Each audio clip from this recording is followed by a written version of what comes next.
ಇನ್ನೇನು ಹೇಳಿದೆ? ನಾನು ಪ್ರತಿಜ್ಞೆ ಮಾಡುತ್ತೇನೆ, ನಾನು ಸರಿಯಾದ ಜ್ಞಾನದಿಂದ ಟಿಬಿಯ ಭಯವನ್ನು ಹೋಗಲಾಡಿಸುತ್ತೇನೆ.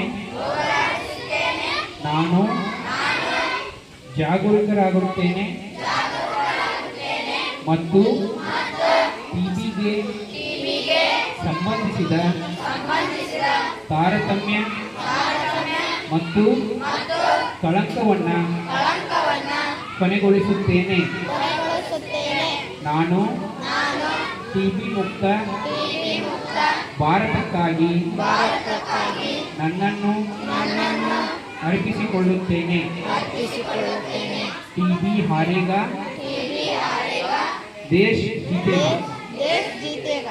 ಇನ್ನೇನು ಹೇಳಿದ್ರಿ? ಟಿಬಿ ಹರೇಗಾ, ದೇಶ ಜೀತೇಗಾ.